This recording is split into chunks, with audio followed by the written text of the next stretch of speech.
Este é um vídeo de apresentação e sugestão em relação aos vídeos que se seguem nesta playlist. Gostaria de salientar alguns pontos. Organizei os pontos em 11 itens.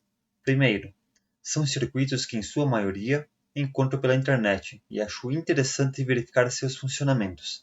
A grande maioria funcionou bem no simulador, mas lembre-se que a teoria é diferente da prática. Aqui talvez tenha funcionado bem, mas na prática pode não funcionar, seja pela questão do desenvolvimento do circuito ou mesmo por quem esteja fazendo que não execute adequadamente os procedimentos ou ainda algum componente queimado ou com mau funcionamento. Portanto, saliento com ênfase que o que apresento tem caráter teórico e informativo, e não me responsabilizo se na prática não funcionar adequadamente ou mesmo eventualmente causar danos. Evidentemente que não apresentarei algum circuito com más intenções, mas, se quiser ficar na segurança, faça como eu. Simule. Segundo item. Deixarei na descrição do vídeo a fonte de onde retirei o circuito. Não farei sem indicar os devidos créditos, portanto, vejam a descrição para isto e outras informações. Terceiro item. Não fui eu quem projetei a maioria dos circuitos. Se tens dúvida, primeiro veja a fonte de onde retirei o circuito. Leia e veja se alguém já não fez alguma pergunta semelhante que consequentemente foi respondida, ou mesmo alguma informação que já responda, já que aqui faço uma síntese da teoria e do funcionamento. Se tem dúvidas quanto a algum componente, olhe a folha de dados do mesmo. Observe as características e posteriormente procure por componentes com características semelhantes. Não é uma vontade minha, simplesmente não faz sentido você pedir sobre algum componente que tenha de pesquisar se é viável fazer a equivalência no circuito, sendo que não sei das variáveis, ou seja, se você vai montar simplesmente para testar, se funcionará por longos períodos, se é um projeto profissional ou mesmo a qualidade dos seus componentes. Quarto item. Eventualmente, posso cometer erros, seja porque descuidei quanto a algum princípio de funcionamento, ou mesmo posso pensar em algo e falar de outra forma, com outras palavras ou de maneira inadequada. Peço que, caso haja algum erro, deixe um comentário. Ser informado do erro não é algo ruim. Ruim é continuar errando sem saber. Quinto item. Devo lembrar que eletricidade machuca, eletricidade mata. Tenham muito cuidado e saibam o que estão fazendo. A maioria dos circuitos é com pequenas tensões, mas há circuitos que envolvem a rede em corrente alternada e em 220 volts. Portanto, se não tiver certeza do que está fazendo, pare e peça ajuda de alguém qualificado.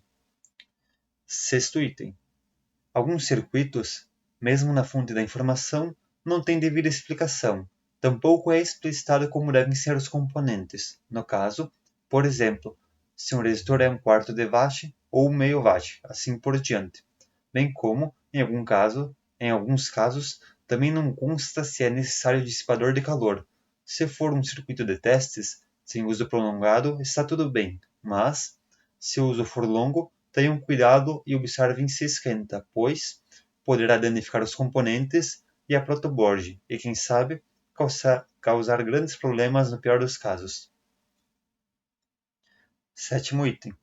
Nos vídeos que não deixo explícito montado, na prática, coloquem capacitores de desacoplamento nas fontes de corrente contínua, para melhorar o funcionamento do circuito e eliminar ruídos.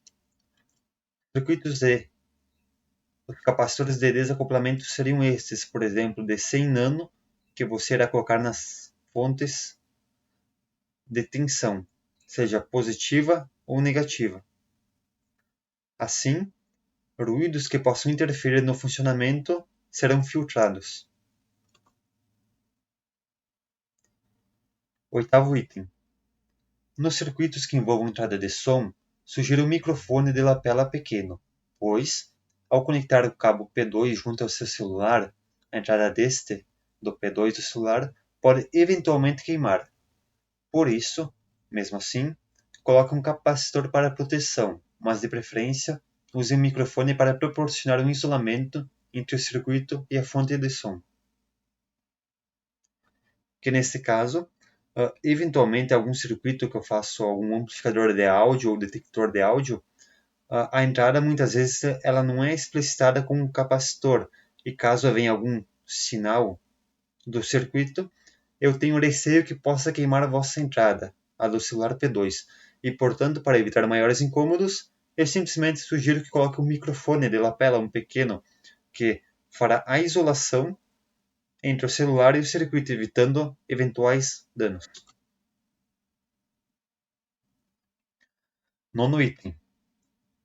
Com exceção deste vídeo, que preciso dar avisos, na maioria serei objetivo e explico o necessário para funcionar, como funciona, se há algo a tomar cuidado, quando há alguma modificação no projeto ou mesmo alguma sugestão. Portanto, gosto de ser coeso e objetivo, é a minha maneira de explicar.